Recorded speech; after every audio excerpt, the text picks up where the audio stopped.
Today we're talking all about scale in D&D Miniatures because there is a huge difference between a giant and a human. But before we do that, make sure you like and follow.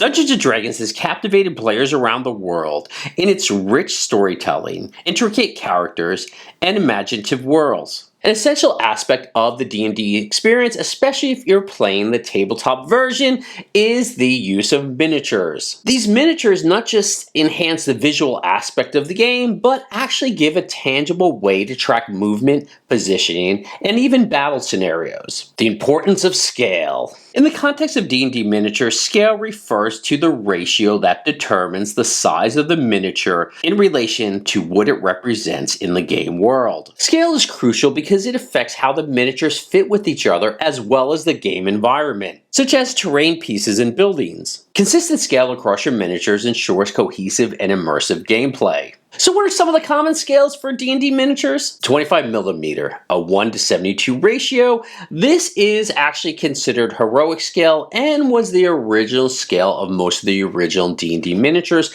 such as the Ral Partho ones. Miniatures in this scale tend to have exaggerated features such as an oversized head, weapon, and armors, which make them more expressive and easier to paint.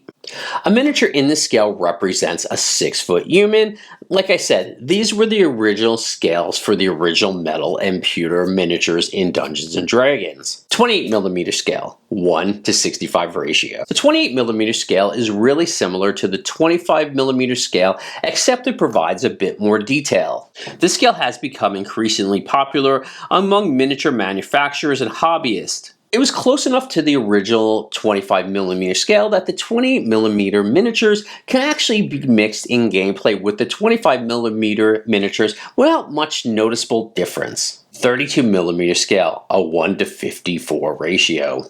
The 32mm scale has become more common in miniatures. These figures offer more detail and a more realistic proportion compared to the 25 or 28mm scales. They stand out on the tabletop and are particularly favored by painters and collectors. However, mixing them with 25 or 28mm miniatures makes them look a little out of place. WizKids and many of the 3D modeling miniature companies such as Loot Studios actually use the 32mm scale. 75mm scale, a 1:23 ratio. These miniatures are not often used in gameplay, but are often used by people who enjoy painting miniatures so they get more detail in them, or people who like airbrushing miniatures. Many of the 3D printing companies like Loot Studios offer miniatures in 75mm scale just for that exact purpose, people who like to paint them. How does a 25mm miniature stack up against a 32mm miniature? Let's see.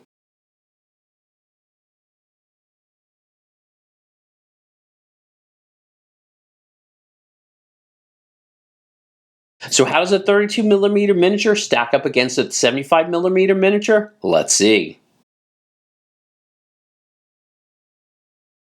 Choosing the right scale for your game. When choosing the right scale for your game, there's a few things to consider. Visual consistency. Choose a single scale to maintain visual consistency across all your miniatures, terrains, and accessories. Painting and detailing. Large scales offer more detail, which might be appealing if you enjoy painting miniatures. Storage and portability.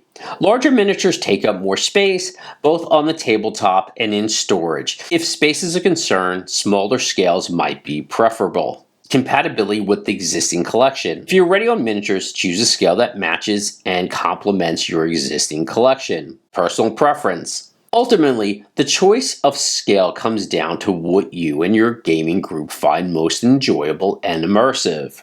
D&D Miniatures offer a visual element to your gameplay, making battles a little more realistic and your fantasy world a little more tangible. Whether you prefer the classic 25mm scale or the 32mm scale, having D&D Miniatures as part of your tabletop game will bring your adventure to life.